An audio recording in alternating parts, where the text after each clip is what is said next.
Morning gang, welcome to the locker room. Matty D here, and today's message, new school thinking with an old school work ethic. Come on, what if we were able to combine a new school way of thinking with an old school way of working? Uh-oh, we could all be on to something great. What do I mean? It seems like each generation, even as few as 5 years apart, changes a little bit. You know, what's in style, what's not in style. Different sayings mean something to one generation and something completely different to another. You know, times change.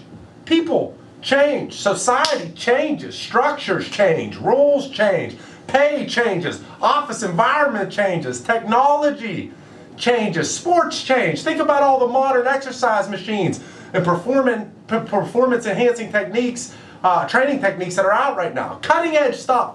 As time evolves, things change. And hopefully for the better and to be more efficient.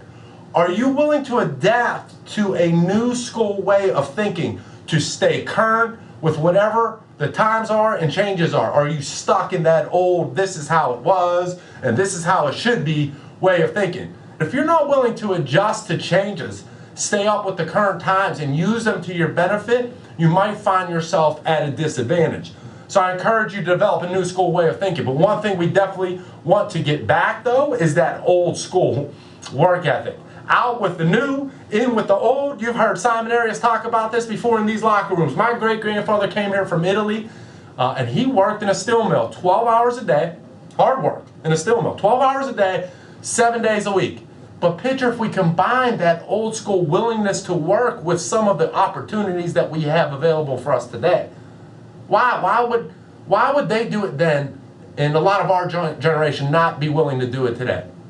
I think they were so thankful for the opportunity, an opportunity to provide a better lifestyle for their family than they had growing up. They had some sort of hunger in them, something I think that our generation may lack a little bit in these times. I think a lot of people just expect things to fall into their lap. Guys, I'm not saying that everyone got to go to work to that extreme or they don't have a good work ethic. They worked hard to put us in this lifestyle that we can have today, but we got to implement that same mentality they had when it comes to going to work. We got to implement the same mentality when it comes to their dedication to work. So what do you say, Gabe? Let's combine these two things in our workplace, and guess what? We're going to be living our very best life. Thanks for having me.